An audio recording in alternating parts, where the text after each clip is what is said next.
The Meditations by Marcus Aurelius, written 167 ACE, translated by George Long. Book 3. We ought to consider not only that our life is daily wasting away, and that a smaller part of it is left, but another thing must also be taken into the account, that if a man should live longer, it is quite uncertain whether the understanding will still continue sufficient for the comprehension of things, and retain the power of contemplation which strives to acquire the knowledge of the divine and the human.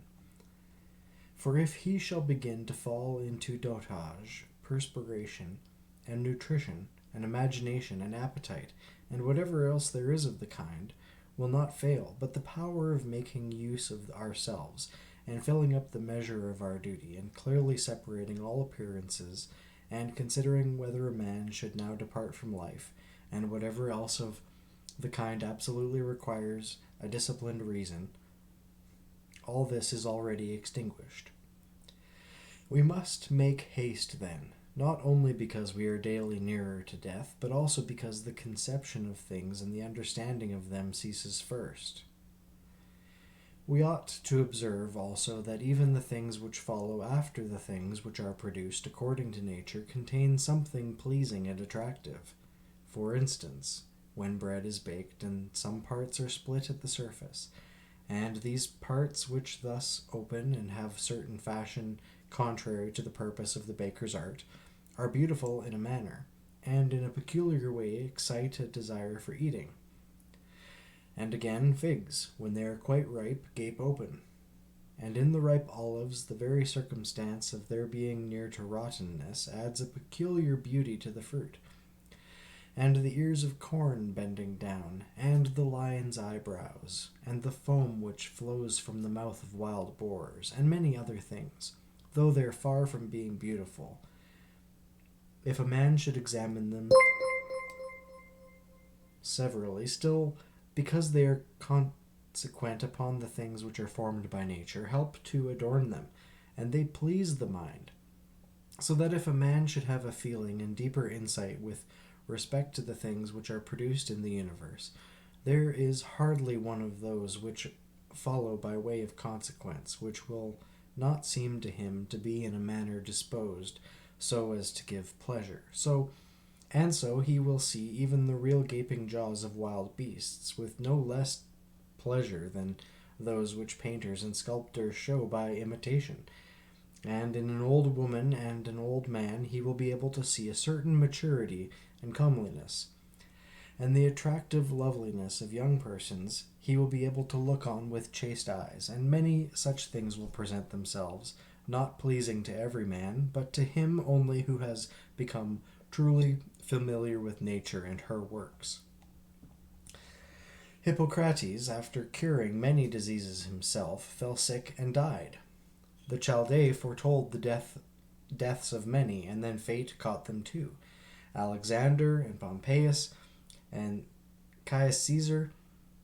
after so often completely destroying whole cities, and in battle cutting to pieces many ten thousands of cavalry and infantry themselves too, at last departed from life.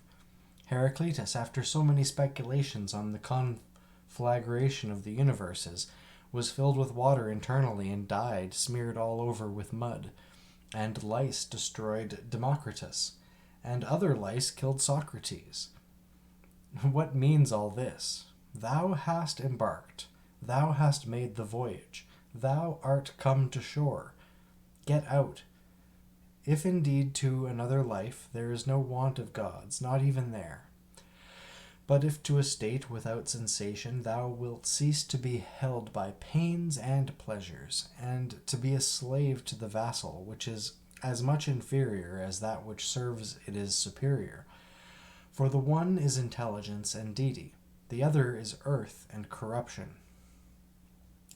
Do not waste the remainder of thy life in thoughts about others, when thou dost not refer thy thoughts to some object of common utility. For thou losest the opportunity of doing something else when thou hast such thoughts as these.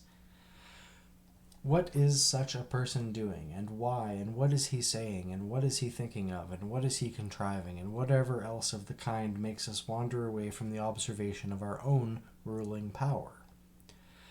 We ought then to check in the series of our thoughts everything that is without a purpose and useless, but most of all, the over-curious feeling and the malignant, and a man should use himself to think of those things only about which, if one should suddenly ask, "What hast now in thy thoughts?" with perfect openness thou mightest immediately answer this or that, so that from thy words it should be plain that everything in thee is simple and benevolent, and such it befits a social animal,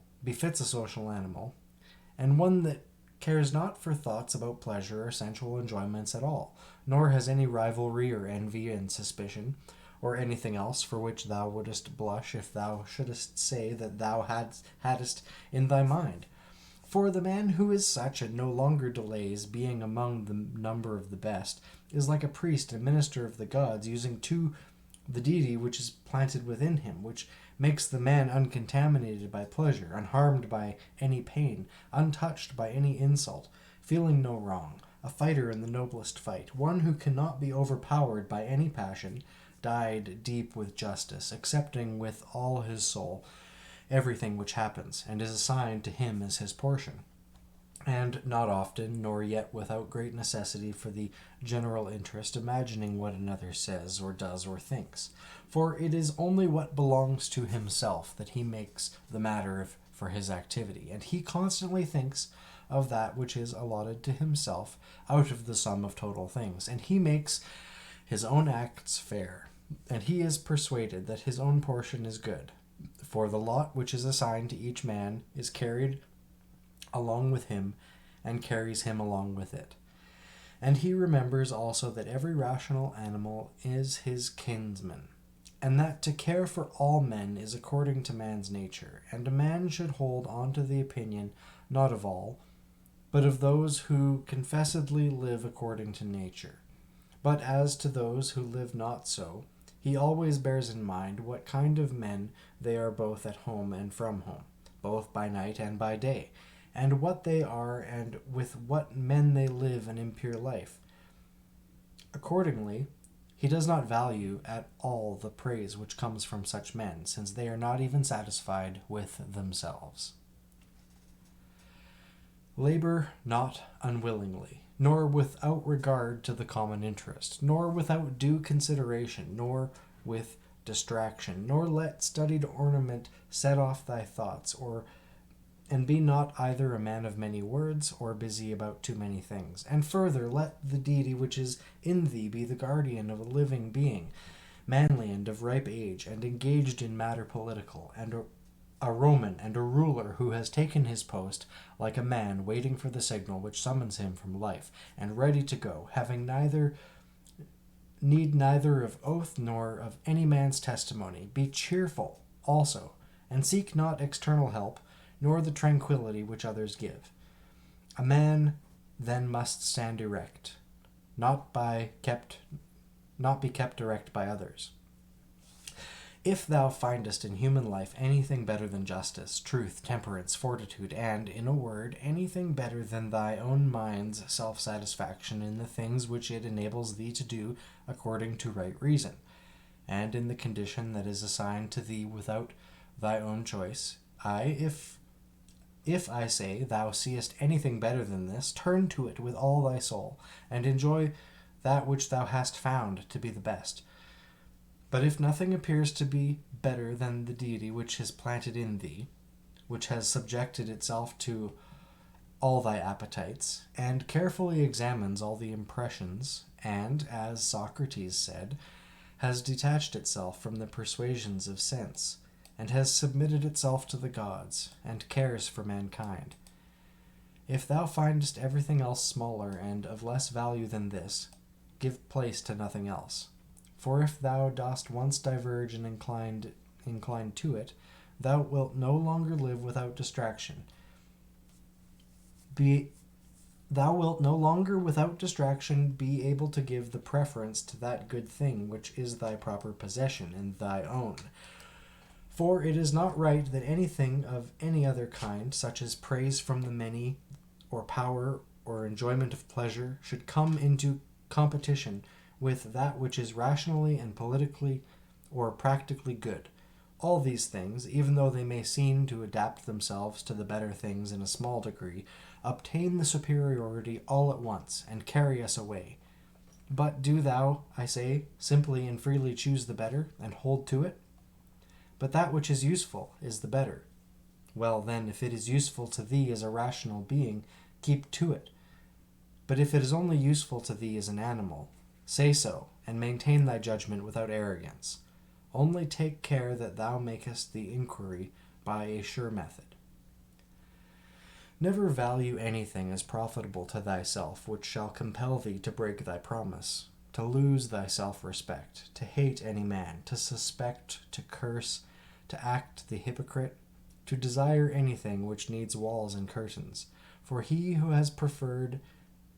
to everything intelligence and daemon and the worship of its excellence, acts no tragic part, does not groan, will not need either solitude or much company, and what is chief of all, he will live without either pursuing or flying from death. But whether for a longer or shorter time he shall have the soul enclosed in the body, he cares not at all. For even if he must depart immediately, he will go as readily as if he were going to do anything else which can be done with decency and order, taking care of this only all through life, that his thoughts turn not away from anything which belongs to an intelligent animal and to a member of a civil community. In the mind of one who is chastened and purified, thou wilt find no corrupt matter, nor impunity, nor any sore skimmed over, nor in his life incomplete when fate overtakes him, as one may say of an actor who leaves the stage before ending and finishing the play. Besides, there is in him nothing servile, nor affected, nor too closely bound to other things, nor yet detached from other things, nothing worthy of blame, nothing which seeks a hiding place. Reverence, the faculty which produces opinion. On this faculty it entirely depends whether there shall exist in thy ruling part any opinion inconsistent with nature, and the constitution of the rational animal. And this faculty promises freedom from hasty judgment, and friendship towards men, and obedience to the gods. Throwing away, then, all things, hold to these only which are few, and besides bear in mind that every man lives only this present time, which is an indivisible point, and that all the rest of his life is either past or it is uncertain. Short, then, is the time which every man lives, and small the nook of the earth where he lives, and short, too, the longest posthumous fame, and even this only continued by a succession of poor human beings who will die very soon, and who know not even themselves, much less of him who died long ago. To the aids which have been mentioned, let this one still be added. Make for thyself a definition or description of the thing which is presented to thee, so as to see distinctly what kind of a thing it is in substance, in its nudity, in its complete entirety, and tell thyself its proper name, and the names of the things of which it has been compounded, into which it will be resolved. For nothing is so productive of elevation of mind as to be able to examine methodically and truly every object which is presented to thee in life, and always to look at things so as to see the same time what kind of universe this is, and what kind of use everything performs in it, and what value everything has with reference to the whole world, and with what reference to man, who is a citizen of the highest city, of which all other cities are like families, what each thing is, and of what is composed, and how long it is the nature of this thing to endure which now makes an impression on me, and what virtue I have need of with respect to it, such as gentleness, manliness, truth, fidelity, simplicity, contentment, and the rest. Wherefore on every occasion a man should say, this comes from God, and this is according to the appointment and spinning of the thread of destiny, and Such like coincidence and chance, and this is from one of the same stock, and a kinsman and a partner, one who knows not, however, what is according to his nature. But I know, for this reason I behave towards him according to the natural law of fellowship, which with benevolence and justice. At the same time, however, in things indifferent, I attempt to ascertain the value of each. If thou workest at that which is before thee, following right reasons, seriously, vigorously, calmly, without allowing anything else to distract thee, but keeping thy divine part pure, as if thou shouldest be bound to give it back immediately, if thou holdest to this, expecting nothing, fearing nothing, but satisfied with thy present activity according to nature, and with heroic truth in every word and sound which thou utterest, thou wilt live happy. And there is no man who is able to prevent this. As physicians have always their instruments and knives ready for cases which suddenly require their skill, so do thou have principles ready for the understanding of things divine and human, and for doing everything, even the smallest, with a recollection of the bond which unites the divine human to one another. For neither wilt thou do anything well which pertains to man without at the same time having a reference to things divine, nor the contrary. No longer wander at hazard, for neither wilt thou read thy own memoirs, nor the acts of the ancient Romans and Hellenes,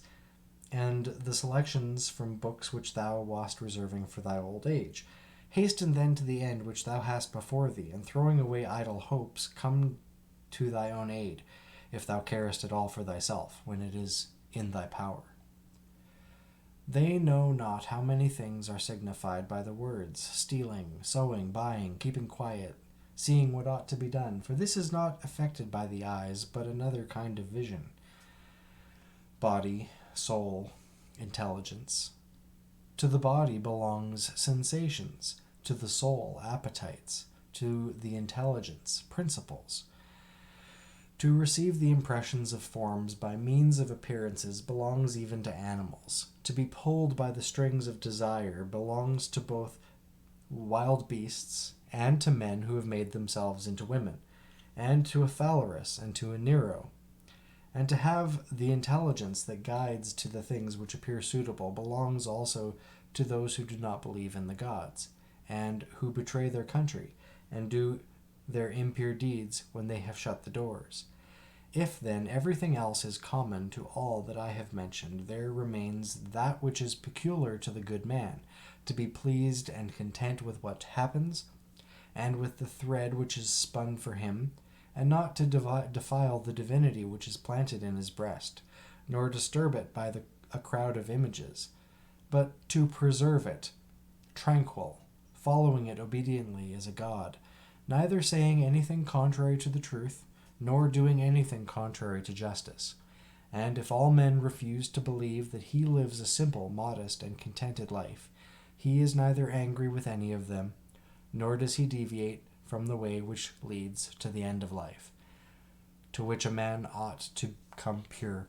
tranquil, ready to depart, and without any compulsion, perfectly reconciled to his lot.